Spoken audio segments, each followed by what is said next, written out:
দর্শক, আপনাদের আমন্ত্রণ জানাচ্ছি দীপ্ত সংবাদে। আপনাদের সঙ্গে এই মুহূর্তে রয়েছে আমি রুবায়াত হাসান। আর শুরুতেই থাকছে প্রধান খবরের শিরোনাম। বছরের প্রথম দিন নতুন বই পায়নি বেশিরভাগ শিক্ষার্থী, দুঃখ প্রকাশ করলেন শিক্ষা উপদেষ্টা।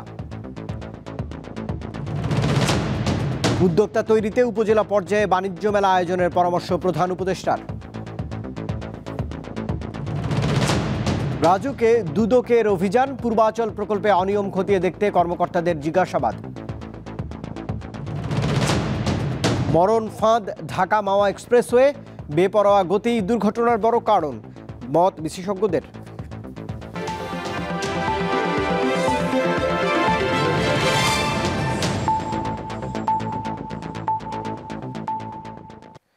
এবারে পুরো আয়োজন।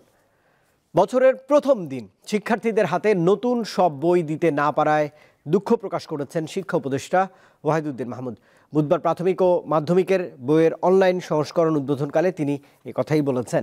উপদেষ্টার প্রত্যাশা, দেশে ছাপানো গুণগত মানের বই হাতে পেলে মন ভালো হয়ে যাবে শিক্ষার্থীদের। নতুন শিক্ষাবর্ষে প্রাথমিক ও মাধ্যমিক স্তরে বিনামূল্যে বিতরণের জন্য 40 কোটির বেশি বই ছাপানো হচ্ছে। দেশেই ছাপা হচ্ছে এসব বই। ছাপার কাজ শেষ না হওয়ায় নতুন বছরের প্রথম দিন সব শিক্ষার্থীকে নতুন বই দেয়া সম্ভব হয়নি। তাই সবার সুবিধার্থে বইগুলোর অনলাইন সংস্করণ উদ্বোধন করা হয়েছে। গত আড়াই মাসে পরিমার্জন করা 441টির মতো বই অনলাইনে পাওয়া যাবে। অনলাইন সংস্করণ উদ্বোধনকালে জানানো হয়, এবার ভালো মানের কাগজে বই ছাপা হচ্ছে। এই জানুয়ারির 1 তারিখে, আজকে 1 তারিখে যে সকল শ্রেণীর বই, সকল বিদ্যালয়ে অন্তত বই যাবে, এটি নিশ্চিত করা হয়েছে। সেই সাথে জানুয়ারির 5 তারিখের মধ্যে প্রাথমিকের বাকি সকল বই, 10 তারিখের মধ্যে মাধ্যমিকের প্রায় 8টি বই এবং 20 তারিখের মধ্যে সকল বই যাবে। শিক্ষা উপদেষ্টা জানান, এবার পাঠ্যপুস্তক বস্তুনিষ্ঠভাবে পরিমার্জন করা হয়েছে। অনেক ধরনের ষড়যন্ত্র রুখে দিয়ে বই ছাপার কাজ চলছে। আমাদের বইগুলো ছাত্রছাত্রীদের হাতে যে এখনই সব দিতে পারা গেল না, এজন্য আমি তাদের অভিভাবকদের কাছে এবং তাদের কাছে আমার আন্তরিকভাবে আমার দুঃখ প্রকাশ করছি। তবে এইটুকু সান্ত্বনা যে যখন বইগুলো পাবে তোমরা কমলমতি ছাত্রছাত্রীরা, সেই বইগুলো আগের থেকে সুন্দর দেখাবে এবং বছরের মাঝখানে পাতাগুলো ছিঁড়ে যাবে না। তিনি জানান, 5 জানুয়ারির মধ্যে 10ম শ্রেণীর বই শিক্ষার্থীদের হাতে পৌঁছাবে। শিক্ষা উপদেষ্টা বলেন, আগামীতে 9ম শ্রেণীতে শাখা পদ্ধতি তুলে দেয়া হবে। এই শাখাগুলো তুলে দেওয়া যায়, তুলে দিয়ে এখান থেকে সবগুলোকে ঐচ্ছিক করে দেওয়া যায়, যাতে করে একটা মানবিক বিষয় যে আছে সেও ইচ্ছা করলে যে বিজ্ঞান নিতে পারে, যাতে ভবিষ্যতে সে যে কোনো কিছু হতে পারবে। পরে এমপিওভুক্ত শিক্ষক কর্মচারীদের এমপিওর অর্থ এবং অবসর ও কল্যাণ সুবিধা ইলেকট্রনিক ফান্ড ট্রান্সফার পদ্ধতিতে পাঠানোর কার্যক্রম উদ্বোধন করেন শিক্ষা উপদেষ্টা। দিলশা দানি, দীপ্ত সংবাদ, ঢাকা। বছরের শুরুতে বই বিতরণ করা হয়েছে সারা দেশে। বই উৎসব না হলেও প্রতিষ্ঠানগুলো নিজের উদ্যোগে বই বিতরণ করেছে শিক্ষার্থীদের মাঝে। নতুন বই পেয়ে খুশি শিক্ষার্থীরাও। যারা বই পায়নি তারা সফট কপির মাধ্যমে পড়াশোনা চালিয়ে যাবে বলে জানিয়েছে স্কুল কর্তৃপক্ষ। বরিশালে গত কয়েক বছরের মতো এবারও বছরের প্রথম দিন সকাল সকাল অভিভাবকদের সাথে বিদ্যালয়ে যায় শিক্ষার্থীরা। তবে সবাই নতুন বই পায়নি। বইগুলো শিক্ষা প্রতিষ্ঠানে পৌঁছায়নি। জানুয়ারি মাসের মধ্যেই সবাই বই পাবে বলে জানান সংশ্লিষ্টরা। আমার অনেক ভালো লাগতেছে। সবার আগে আমি গণিত পড়ব। নার্সারির বই। আমি বাংলা, ইংলিশ, গণিত আর ধর্ম। আমরা জানুয়ারি মাসের মধ্যে একদম ক্লাস 1 থেকে 10ম শ্রেণী পর্যন্ত সবগুলো বই আমরা বিতরণ করতে পারবো। এই বই ধীরে ধীরে আসবে এবং শিক্ষার্থীরা এবারে অত্যন্ত কোয়ালিটি ভালো কাগজে, অর্থাৎ নিউজ প্রিন্ট নয়, ভালো কাগজে মুদ্রণ হচ্ছে, বই তারা পেয়ে যাবে। চট্টগ্রামে বই উৎসব না হলেও বিভিন্ন বিদ্যালয়ে দেয়া হয়েছে নতুন বই। চট্টগ্রাম জেলায় এবছর বইয়ের চাহিদা 2,48 লাখ, কিন্তু পেয়েছে মাত্র 2.5 লাখ বই, যা মোট চাহিদার 1%। বই পাইলে হয়তো বা ভালো হইতো, আমরা বাসায় বসে না থেকে হয়তো পড়তে পারতাম। আমরা এবার অনেক ঘাত প্রতিঘাতের মধ্যে গেলাম, বইগুলো সঠিক সময়ে হয়তো ছাপানো হয়নি। চতুর্থ পঞ্চম শ্রেণীর বই এখনো হাতে পাইনি। এছাড়া আমরা প্রাথমিক প্রথম, দ্বিতীয় এবং তৃতীয় শ্রেণীর বই আমরা পেয়েছি। ঢাকার সাভারের বিভিন্ন বিদ্যালয়ে শুধু ষষ্ঠ শ্রেণীর শিক্ষার্থীদের হাতে নতুন বই তুলে দেওয়া হয়েছে। বছরের প্রথম দিন বই না পেয়ে হতাশ অভিভাবক ও কোমলমতি শিক্ষার্থীরা। এখন বই দিলে ভালো লাগতো, এখন বই দেয় না, কি করবো? এখন তো ম্যাডাম কইলো যে বই আসলে আমরা তো বই দেবো কালকের মধ্যেই। মনটা অনেক খারাপ হয়ে গেছে, বলছিল তো 1 তারিখে বই আসবে, অনেক খারাপ লাগতেছে, কিভাবে যে পড়বো। পটুয়াখালীতে প্রাথমিক পর্যায়ে সকল বিদ্যালয়ে প্রথম থেকে তৃতীয় শ্রেণীর শিক্ষার্থীদের মাঝে বই বিতরণ করা হয়েছে, অন্যরা একটিও পায়নি।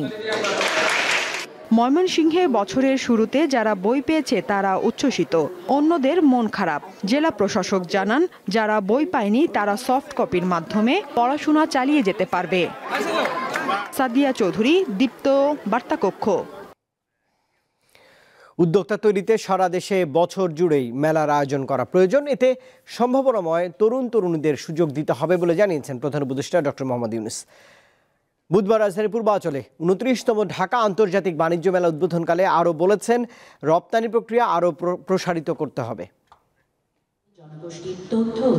রাজধানীর পূর্বাঞ্চলে Bangladesh China friendship exhibition centre আয়োজন করা হয়েছে 29তম ঢাকা আন্তর্জাতিক বাণিজ্য মেলা। নতুন বছরের প্রথম দিন এই বাণিজ্য মেলা উদ্বোধন করেন অন্তর্বর্তী সরকারের প্রধান উপদেষ্টা ডক্টর মোহাম্মদ ইউনূস। উদ্বোধনী বক্তব্যে তিনি বলেন, বাণিজ্য মেলার উদ্দেশ্য উদ্যোক্তা সৃষ্টি, যাতে তরুণীদের একটি বড় অংশকে সম্পৃক্ত করতে হবে। আমাদেরকে আবার সেই সৃষ্টির সুরসুরিটা দেয়, এই মেলা একটা সুযোগ দেয় একজনেরটা দেখে আরেকজনের মাথায় সুরসুরি দেওয়া। এই সুযোগটা যেন আমরা গ্রহণ করতে পারি। অবাক কেন, অসংখ্য রকমের কাজ করে তরুণরা, এবং তরুণ বলতে আমি শুধু ছেলে তরুণদের কথা বলছি না, মেয়ে তরুণ, অসংখ্য কাজ। আপনাদের জানা আছে, আপনাদের প্রত্যেকে জানেন কে কি করে, ঘরে বসে শাড়ি বিক্রি করে। আগামীতে বছর জুড়ে দেশব্যাপী বাণিজ্য মেলা আয়োজনের পরামর্শ দেন প্রধান উপদেষ্টা। বলতে পারেন যে এত লক্ষ লক্ষ ছেলে মেয়ে সারা দেশে করছে, আমরা কয়জনকে জায়গা দেবো এর মেলাতে? এটা কোনো সমস্যা না। এই মেলার প্রস্তুতি সারা বছর ধরে চলবে, জেলায় জেলায়, উপজেলায় উপজেলায় বাছাই করা কে ফাইনাল মেলাতে জায়গা পাবে, কার বুদ্ধি সবচেয়ে বেশি, এই উপজেলাতে কার বুদ্ধি বেশি। ব্যবসায়ীদেরকে নতুন নতুন পণ্য উদ্ভাবনের মাধ্যমে দেশের রফতানি বাড়ানোর আহ্বান জানান ডক্টর মোহাম্মদ ইউনূস। রপ্তানি সেবা প্রদানকারী সংস্থাগুলোর সক্ষমতা বৃদ্ধি, আধুনিক ও দ্রুততর সেবা নিশ্চিত করার লক্ষ্যে সংশ্লিষ্ট সংস্থার বিদ্যমান অবস্থা, সমস্যা ও সম্ভাবনা সংক্রান্ত গ্যাপ নিরূপণের জন্য সার্ভে করা হচ্ছে। সকলের সম্মিলিত প্রয়াসে নতুন নতুন পণ্য উদ্ভাবনের মাধ্যমে আমাদের রপ্তানিকে আরও সমৃদ্ধ করতে হবে। মেলার আয়োজক বাণিজ্য মন্ত্রণালয় ও রফতানি উন্নয়ন ব্যুরো ইপিবির তথ্য মতে এবার বাণিজ্য মেলায় 362টি স্টল ও প্যাভিলিয়ন রয়েছে। এর মধ্যে 351টি দেশীয় প্রতিষ্ঠানের, আর বাকি 11টি স্টল 7টি দেশের বিভিন্ন প্রতিষ্ঠানের। এছাড়া জুলাই আগস্ট অভ্যুত্থানকে প্রাধান্য দিয়ে বাণিজ্য মেলা প্রাঙ্গণে হবে জুলাই চত্বর, 36 চত্বর ও তারুণ্যের প্যাভিলিয়ন। মেলায় প্রবেশের জন্য এবার রয়েছে ই-টিকিটের ব্যবস্থা। আনোয়ার হোসেন, দীপ্ত সংবাদ, ঢাকা। জুলাই আন্দোলনে বর্বরতার বিচার, সংস্কার এবং নির্বাচনের একটি সুনির্দিষ্ট রোডম্যাপ ডেভেলপ করা, নতুন বছরে এই 3 বিষয়ে বেশি প্রাধান্য দিচ্ছে অন্তর্বর্তীকালীন সরকার সচিবালয়। একথা জানিয়ে পরিবেশ উপদেষ্টা বলেছেন, 15 জানুয়ারির মধ্যে জুলাই বিপ্লবের ঘোষণাপত্র দেয়া অসম্ভব নয়। এখনো পর্যন্ত তো সরকার এই ব্যাপারে কোনো মতামত জানায়নি, কোনো অবস্থান নেয়নি যে আওয়ামী লীগকে আমরা নিষিদ্ধ করব, এরকম কোনো অবস্থান তো নেয়নি। আমরা যেটা দেখেছি যে হাইকোর্টে এরকম 1টা বা 2টা রিট পিটিশন হয়েছিল, সেগুলো আমার ধারণা একটা উইথড্র করা হয়েছে, আরেকটা মনে হয় হাইকোর্ট নিজেই সামারিলি রিজেক্ট করে। সরকারের পক্ষ থেকে যদি আপনারা কোনো অবস্থান দেখতেন যে সরকার এই দল নিষিদ্ধ করছে, তখন আপনারা এই প্রশ্নটা সরকারকে করতে পারতেন। তাছাড়া কোন দল নির্বাচন করবে না করবে এই প্রশ্নগুলোর উত্তর আসলে নির্বাচন কমিশনই দেবে। রাজধানী উন্নয়ন কর্তৃপক্ষ রাজুকে অভিযান চালিয়েছে দুর্নীতি দমন কমিশন। এ সময় পূর্বাচল প্রকল্পের ফাইল গায়েব হওয়া, প্রবাসীদের ছবি বদল করে প্লট বিক্রি সহ নানা অভিযোগ নিয়ে জিজ্ঞাসাবাদ করা হয় রাজুকের কর্মকর্তাদের। রাজুক পরিচালক জানিয়েছেন, সরকার পরিবর্তনের পর অনিয়ম রোধে বেশ কিছু উদ্যোগ নেওয়া হয়েছে। পূর্বাচল আবাসিক প্রকল্পে অনিয়ম দুর্নীতির খবর পুরনো। নতুন সরকার আসার পরও এ নিয়ে নানা অভিযোগ রয়েছে। এর মধ্যে ফাইল গায়েব হওয়া, প্রবাসীর ছবি বদল করে প্লট বিক্রি এবং রাজুক কর্মকর্তা কর্মচারীদের মধ্যেই দালাল চক্র থাকার অভিযোগ পেয়েছে দুর্নীতি দমন কমিশন। এসব বিষয় খতিয়ে দেখতে বুধবার রাজুকে অভিযান চালায় দুদক। গায়েব হওয়া ফাইল সহ অনিয়মের বিষয় খতিয়ে দেখেন তারা। পরে রাজুকের পরিচালক জানান, নতুন সরকার দায়িত্ব নেয়ার পর থেকে রাজুকে দুর্নীতি প্রতিরোধে বেশ কিছু উদ্যোগ নেওয়া হয়েছে। 2-1000 ফাইল হয়তো মুভমেন্ট এটা সেটা রয়েছে, বাকি সব ফাইল কিন্তু স্ক্যানও করা হয়েছে বাই দিস টাইম। তো আমরা অনলাইনে চলে যেতে পারবো। এই 25 সাল আজকে 1 তারিখ, ওদেরকে আমি বলেছি যে কালকে সকাল থেকে আমরা যেতে পারি কিনা, তাহলে ফাইল গায়েবের কিন্তু ভবিষ্যৎটা আশা করি যে সমুন্নত থাকবে, গায়েব হবে না। আর যেগুলো এর আগে ডিসলোকেশন হয়েছে, এটা ইন্টেনশনাল এবং আনইনটেনশনাল দুইটাই হতে পারে।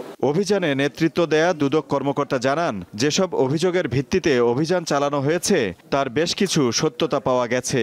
প্রবাসী মালিকদের ছবি পাল্টিয়ে প্লট বিক্রি করা হচ্ছে এবং ভুয়া মালিক সাজিয়ে তাদের প্লটগুলো বিক্রি করা হচ্ছে এবং অনেক সময় দেখা যায় যে ফাইলও গায়েব করা হচ্ছে, ফাইল খুঁজে পাওয়া যাচ্ছে না। তো এই সংক্রান্ত অভিযোগের প্রেক্ষিতে আজকে আমরা এই অভিযানটা করছি। তো আমরা প্রাথমিকভাবে অভিযানে এসে আমরা কিছুটা সত্যতা পাইছি। রাজুক থেকে পাওয়া নথিপত্র পর্যালোচনার পর এ বিষয়ে প্রতিবেদন দাখিল করার কথা জানান তিনি। আজিজুল ইসলাম, দীপ্ত সংবাদ, ঢাকা। ঢাকা মাওয়া এক্সপ্রেসওয়ে যেন মরণ ফাঁদ। শুধু 1 বছরেই 64টি দুর্ঘটনা ঘটেছে, যাতে মারা গেছে 22 জন। যানবাহনের বেপরোয়া গতি, কুয়াশা আর ট্রাফিক আইন মেনে না চলায় এমন ঘটনা ঘটছে প্রতিনিয়তই। পদ্মা সেতুর সংযোগ সড়ক ঢাকা মাওয়া এক্সপ্রেসওয়ে, সেতুর 2 পাশের 55 কিলোমিটারের এই সড়কটি দেশের প্রথম জাতীয় এক্সপ্রেসওয়ে। চলাচলের জন্য দ্রুতগতির এই এক্সপ্রেসওয়েতে সম্প্রতি বেড়েছে দুর্ঘটনা। গত 27 ডিসেম্বর এক্সপ্রেসওয়ের ধলেশ্বরী টোল প্লাজায় বেপরোয়া গাড়ি চাপায় 6 জন নিহত হয়, আহত হয় আরও 5 জন।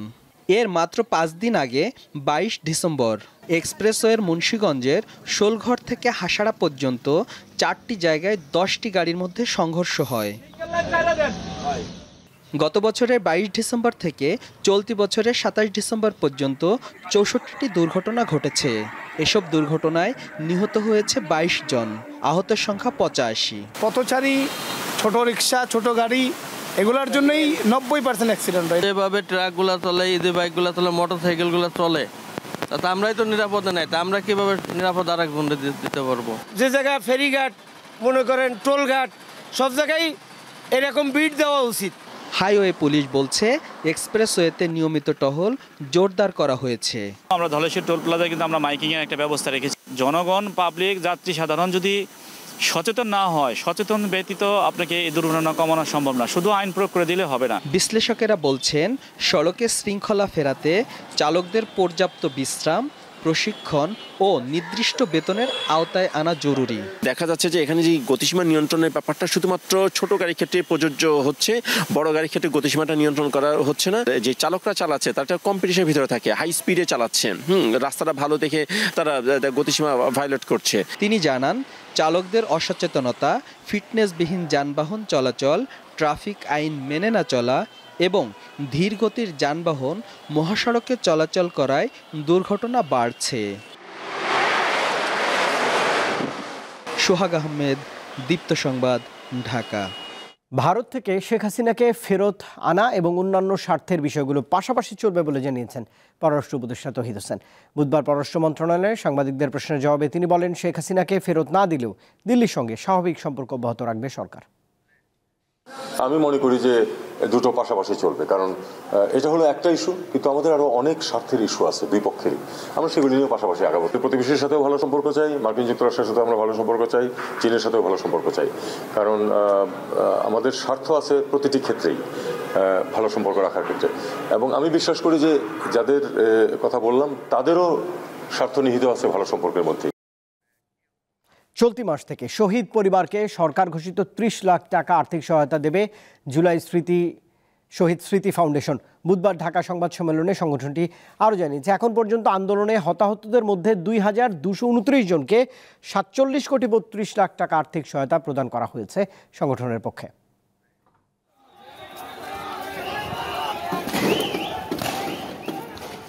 ছাত্র জনতার অভ্যুত্থানের পর গত 12 সেপ্টেম্বর আনুষ্ঠানিক যাত্রা শুরু করে জুলাই শহীদ স্মৃতি ফাউন্ডেশন। আন্দোলনে নিহতদের পরিবারকে আর্থিক সহায়তা ও কর্মসংস্থান ও আহতদের চিকিৎসা সেবার মতো কাজের জন্য এ ফাউন্ডেশন গঠন করা হয়। প্রতিষ্ঠার পর থেকে এ পর্যন্ত ব্যাংকে অনুদান সংগ্রহ হয়েছে 109 কোটি 20 লাখ টাকা। এর মধ্যে আর্থিক সহায়তা প্রদান করেছে 47 কোটি 32 লাখ 32,729 টাকা। বুধবার জুলাই শহীদ স্মৃতি ফাউন্ডেশনের কার্যালয়ে সংবাদ সম্মেলনে এসব তথ্য তুলে ধরেন ফাউন্ডেশনের প্রধান দুই কর্তা।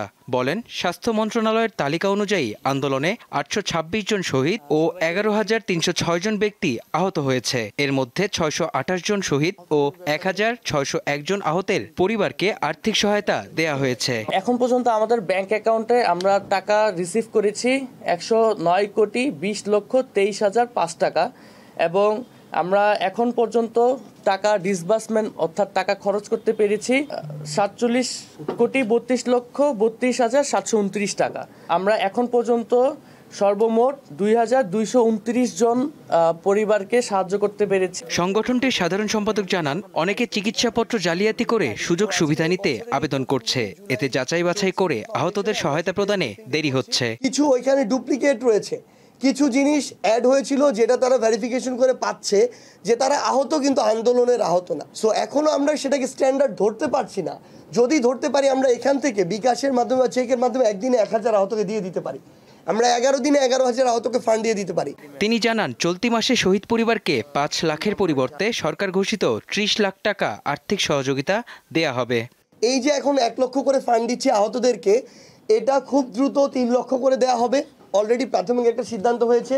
শহীদ পরিবারকে আমরা যে 5 লক্ষ করে দিয়েছি, এটা খুব দ্রুত ঘোষণা আসবে, হয়তো এই জানুয়ারি মাসের মধ্যেই একটা বড় অ্যামাউন্টে আবার আর্থিক সহযোগিতা সরকারের পক্ষ থেকে যে বলা হয়েছে 30 লক্ষ, এটা এই সংখ্যায় হতে পারে। সার্জিস আলম বলেন, জুলাই স্মৃতি ফাউন্ডেশনের জন্য প্রত্যেক বিভাগে একটি করে অফিস নেওয়া হবে, যাতে অর্থের জন্য নিহত ও আহতদের স্বজনদের ঢাকায় আসতে না হয়। আমরা বিভাগীয় পর্যায়ে যদি যাই, এটা মেহেদী হাসান, দীপ্ত সংবাদ, ঢাকা। এদিকে জুলাই গণঅভ্যুত্থানের আহত যোদ্ধাদের চিকিৎসা সেবা এবং আর্থিক নিরাপত্তা নিশ্চিতের আশ্বাস দিয়েছেন প্রধান উপদেষ্টা ডক্টর মোহাম্মদ ইউনূস। জুলাই গণঅভ্যুত্থানে আহতদের সরকারি হাসপাতালে বিনামূল্যে চিকিৎসা সেবা নিশ্চিত করতে স্বাস্থ্য মন্ত্রণালয়ের হেলথ কার্ড বিতরণ কার্যক্রমের উদ্বোধন করতে গিয়ে কথা বলেছেন তিনি। বুধবার সন্ধ্যায় রাষ্ট্রীয় অতিথি ভবন যমুনায় এই কার্যক্রমের উদ্বোধন করা হয়। এ সময় ডক্টর মোহাম্মদ ইউনূস অভ্যুত্থানে আহত 2 জন শিক্ষার্থীর হাতে হেলথ কার্ড তুলেও দেন।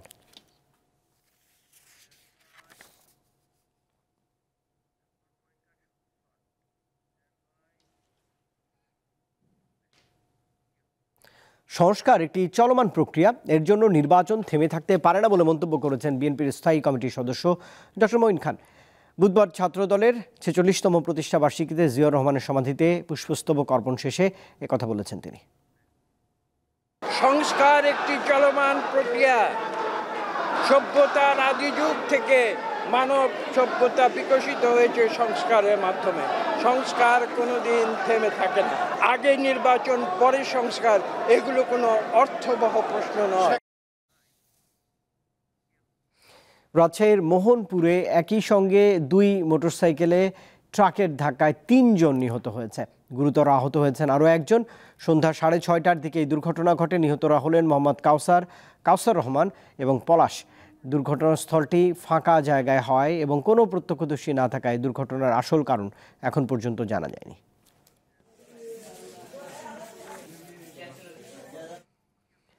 আগামী 3 জানুয়ারি থেকে দীপ্ত টেলিভিশন সহ আরও 2টি বেসরকারি চ্যানেলে প্রচারিত হবে মোস্তফা সরোয়ার ফারুকীর রচনা ও পরিচালনায় ওয়েব সিরিজ 840।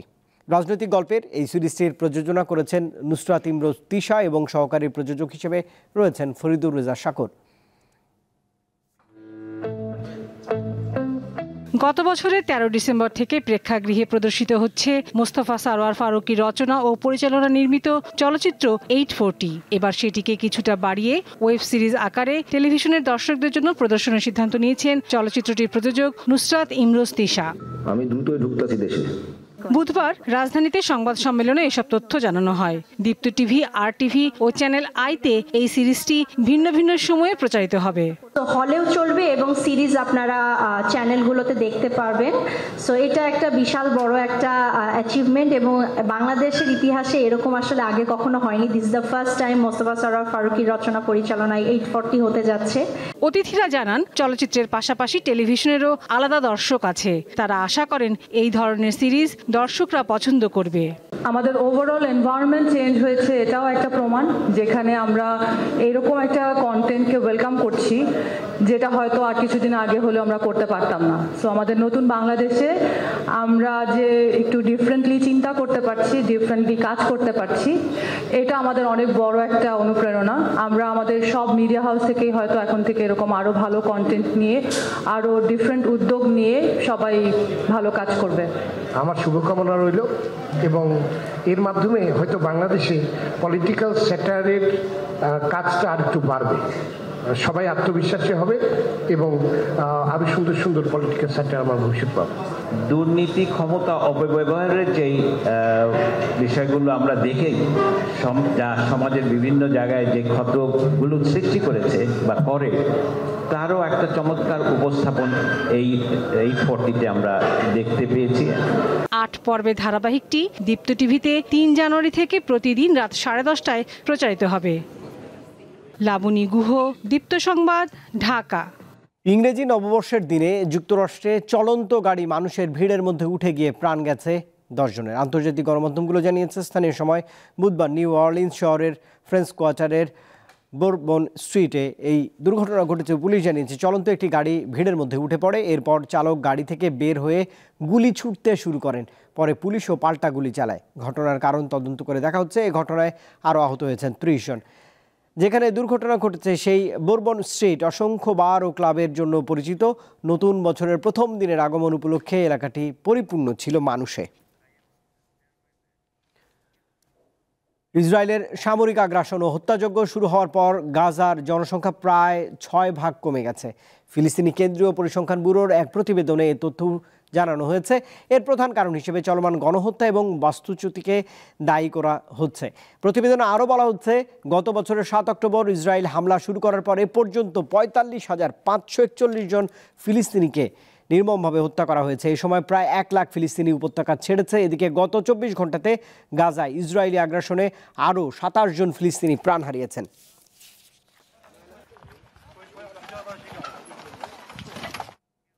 ইউক্রেন জানিয়েছে, তারা আর তাদের ভূখণ্ড হয়ে ইউরোপের দেশগুলোতে রাশিয়াকে গ্যাস সরবরাহের সুযোগ দেবে না। ইউক্রেনের প্রেসিডেন্ট ভলোদিমির জেলেনস্কি বিষয়টি নিশ্চিত করেছেন। বুধবার ইউক্রেন হয়ে ইউরোপে রাশিয়ার গ্যাস সরবরাহ বন্ধ হতে পারে, কারণ ইউরোপে গ্যাস সরবরাহের জন্য রাশিয়ার গ্যাসপ্রমের সঙ্গে ইউক্রেনের গ্যাস ট্রানজিট অপারেটর নাফতো গ্যাসের যে 5 বছরের চুক্তি ছিল তার মেয়াদ শেষ হয়ে গেছে। এ বিষয়ে ইউরোপের দেশগুলোকে প্রস্তুতি গ্রহণের জন্য 1 বছর সময় দিয়েছেন জেলেনস্কি। তবে রাশিয়া এখনও তুরস্ক এবং সার্বিয়ার পাশাপাশি হাঙ্গেরিতে তুর্কমেনিস্ট্রিট পাইপলাইনের মাধ্যমে কৃষ্ণসাগর পাড়ি দিয়ে গ্যাস পাঠাতে পারবে ইউরোপে। নিজেদের স্বাভাবিক ক্রিকেট খেললেই অনূর্ধ্ব-19 নারী টি-20 বিশ্বকাপে বাংলাদেশ ভালো করবে বলে বিশ্বাস করেন অধিনায়ক সুমাইয়া আক্তার। তবে ম্যাচ কম খেলায় ব্যাটিং নিয়ে দুশ্চিন্তায় রয়েছেন দলের কোচ। বিশ্বকাপে অংশ নিতে যাওয়ার আগে সংবাদ সম্মেলনে এসব কথাই বলেছেন তারা। নতুন বছরের প্রথম দিনই সকাল সকাল মিরপুরের শেরেবাংলা স্টেডিয়ামে নারী ক্রিকেটারদের মিলন মেলা, সঙ্গে বিসিবি কর্তারাও। উপলক্ষ অনূর্ধ্ব-19 নারী টি-20 বিশ্বকাপে খেলতে যাওয়া দলটির আনুষ্ঠানিক ফটো সেশন। মালয়েশিয়ার পথে রওনা হওয়ার আগে বেশ আত্মবিশ্বাসী অধিনায়ক। তবে লক্ষ্য নির্দিষ্ট করে নয়, বরং ম্যাচ বাই ম্যাচ পরিকল্পনা নিয়ে খেলার কথা জানিয়েছেন তিনি। আমাদের টিম আলহামদুলিল্লাহ অনেক ভালো। যদি আমরা আমাদের রোলটা পালন করতে পারি, আমাদের টিম আমি জানি আমার টিমের স্ট্রং জোন কি, তো আমরা যদি আমাদের স্ট্রং জোন নিয়ে ফাইট করি অবশ্যই ভালো কিছু হবে দিন শেষে। আমাদের ফার্স্ট টার্গেট আমরা অস্ট্রেলিয়া হোক যেই হোক, আমরা আমাদের খেলাটা খেলে আমরা মনে করি না যে অস্ট্রেলিয়া এগেনস্ট, ওরা অ্যাটলিস্ট ভয় পাবে যে আমরা বাংলাদেশ টিমের যে গ্রুপ ওই গ্রুপে পড়ছি।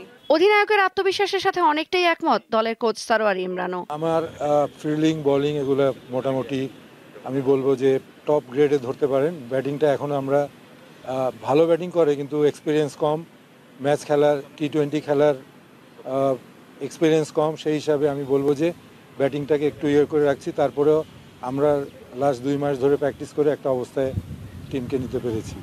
আগামী 18 জানুয়ারি থেকে মালয়েশিয়ায় অনুষ্ঠিত হবে 13 দলের এ আসর। বাংলাদেশ খেলবে ডি গ্রুপে। তৌসিয়া ইসলাম, দীপ্ত স্পোর্টস। দর্শক, এই খবরের সঙ্গে শেষ করছি দীপ্ত সংবাদ। তবে শেষ করার আগে প্রধান খবরের শিরোনাম জানাবো আরেকবার। বছরের প্রথম দিন নতুন বই পায়নি বেশিরভাগ শিক্ষার্থী, দুঃখ প্রকাশ করলেন শিক্ষা উপদেষ্টা। উদ্যোক্তা তৈরিতে উপজেলা পর্যায়ে বাণিজ্য মেলার আয়োজনের পরামর্শ দিয়েছেন প্রধান উপদেষ্টা। রাজুকে দুদকের অভিযান, পূর্বাচল প্রকল্পে অনিয়ম খতিয়ে দেখতে কর্মকর্তাদের জিজ্ঞাসাবাদ। মরণ ফাঁদ ঢাকা মাওয়া এক্সপ্রেসওয়ে, বেপরোয়া গতিই দুর্ঘটনার বড় কারণ মত বিশেষজ্ঞদের।